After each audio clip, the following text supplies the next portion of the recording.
అదే ఏపీలో ఎందుకు ధర్నా చేయట్లేదు ఆటో వాళ్ళు? అంటే మీకు ఎవరికైనా ఆలోచన వచ్చిందో లేదో నాకు తెలియదు కానీ ఎందుకు ధర్నా చేయలేదు? అంటే ఇదంతా ఒక ప్లాన్ ప్రకారం ముందు నుంచి లేదు బస్సెస్ ఆపొద్దు ఎక్కడా కూడా ఆపకుండా బస్సులు తగ్గించేసి అలా వెయిట్ చేసి ఆటోల్లోనే వెళ్ళిపోతారు జనాలు అని చెప్పేసి ఒక కాన్సెప్టా? మరి ఫ్రీ బస్ ఎందుకండి పెట్టడం నాకు అర్థం కాలేదు. మరి అంత ఇది చేసినప్పుడు అంత రాజకీయాల్లో మీరు ఇది చేసుకున్నప్పుడు ఫ్రీ బస్ పెట్టి ఇంకెందుకు లాభం నాకు అర్థం కాలేదు. ఇప్పుడు వచ్చి కూడా నేను ఆలోచిస్తున్నాను ఎందుకు అంటే పెట్టామని ఒక పేరా లేకపోతే ఏంటి అంటే నేను ఈ ప్రభుత్వాన్ని తప్పటలేదు. ఎవడన్నా సరే నేను ఇదే మాట్లాడతాను, ఏ ప్రభుత్వం ఉన్నా నేను ఇదే చెప్తాను.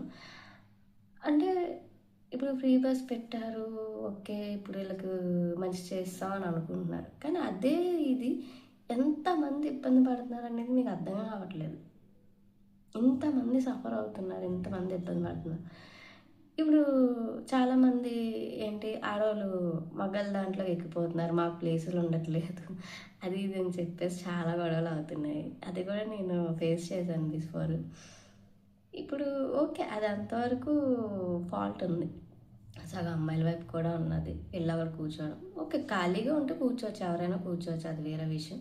ఖాళీగా లేనప్పుడు వాళ్ళ సీట్లు వాళ్ళకి ఇచ్చేయడం బెటర్ నాకు తెలిసినంత వరకు, ఒకవేళ ఎవరైనా సరే. ఇంకోటి ఏంటంటే ఇప్పుడు ఈ ఫ్రీ బస్ కాన్సెప్ట్ ఏదైతే ఉందో చాలామంది ఆపేయచ్చు కదా అని ఒక చాలామంది అడిగారు.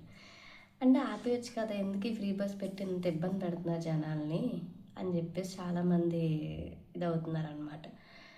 ఇప్పుడు కొంతమంది వరకు నేను చూసిన దాని ప్రకారం ఓకే అంటే నేను ఒక బస్సు ఎక్కాను మొన్న, అంటే ఇది నిజంగా చెప్తున్నాను. నేను ఎక్కినప్పుడు